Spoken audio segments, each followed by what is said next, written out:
Video பார்க்குற எல்லாருக்குமே வணக்கம்.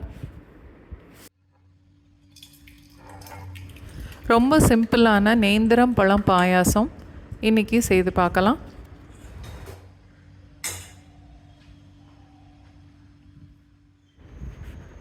நல்லா பழுத்த நேந்திரம் பழம் 3 எடுத்திருக்கேன்.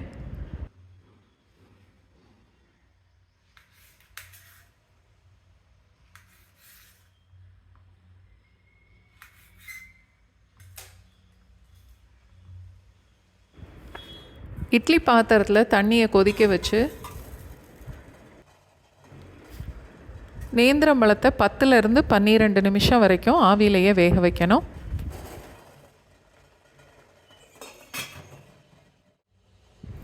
பொடிசாக கட் பண்ண தேங்காய் 2 டேபிள் ஸ்பூன், முந்திரி பருப்பும் 2 டேபிள் ஸ்பூன் அளவு,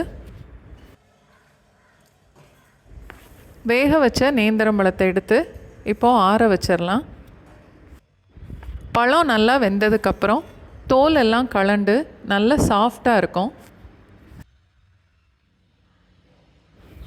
1/2 கப் அளவுக்கு துருவின தேங்காய், இதை மிக்சியில் போட்டு அரைச்சி ஃபஸ்ட்டு நல்லா கெட்டியாக ஒரு பால் எடுத்து தனியாக வச்சுட்டு மறுபடி இன்னும் கொஞ்சம் தண்ணி சேர்த்து 2வது ஒரு பால் புழிஞ்சு எடுத்துக்கணும்.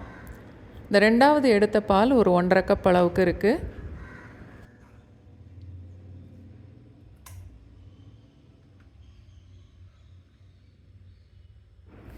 நேந்திர பழம் ஆறுனதுக்கப்புறம் இந்த மாதிரி கட் பண்ணிவிட்டு ஒரு கரண்டியை வச்சு நல்லா மசிச்சு எடுத்துக்கணும். இல்லை மிக்சியில் பல்ஸ் மோடில் போட்டு அரைச்சி கூட எடுத்துக்கலாம்.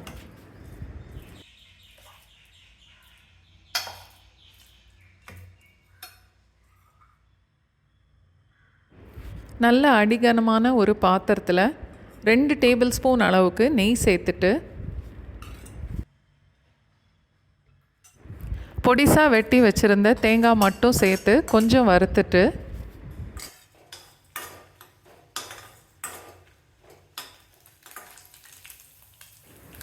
தேங்காய் கொஞ்சம் செவந்ததுக்கப்புறம் முந்திரி பருப்பையும் சேர்த்து வறுக்கணும்.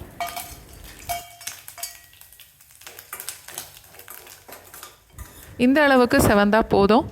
தேங்காயும் முந்திரி பருப்பையும் ஒரு தட்டுக்கு மாற்றிடலாம். நெய் அப்படியே இருக்கட்டும்.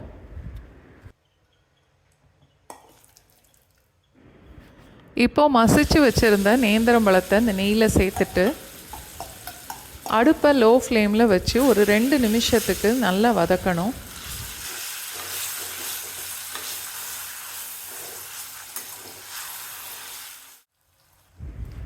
அடிக்கடி கிளறி விட்டுக்கிட்டே இருக்கணும், இல்லாட்டி அடி பிடிக்கும்.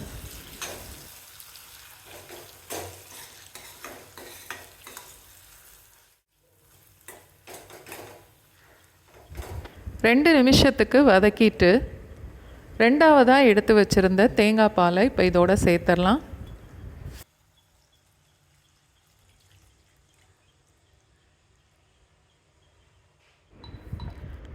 ஒரு பிஞ்ச் அளவுக்கு உப்பு, 1/4 டீஸ்பூன் ஏலக்காய் தூள்,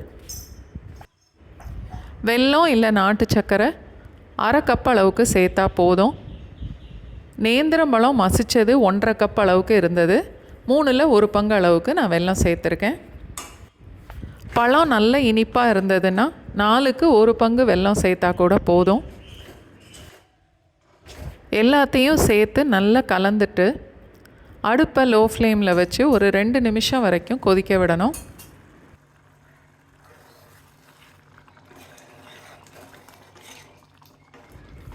ரெண்டு நிமிஷம் கொதித்ததுக்கப்புறம் எடுத்து வச்சுருந்த கெட்டியான தேங்காய் பாலை இப்போ இதோட சேர்த்துடலாம். இது ஒரு 3/4 கப் அளவுக்கு இருக்கும். அதோட வறுத்து வச்சுருந்த தேங்காயும் முந்திரி பருப்பும் சேர்த்துட்டா நேந்திரம் பழம் பாயாசம் ரெடி ஆயிரும்.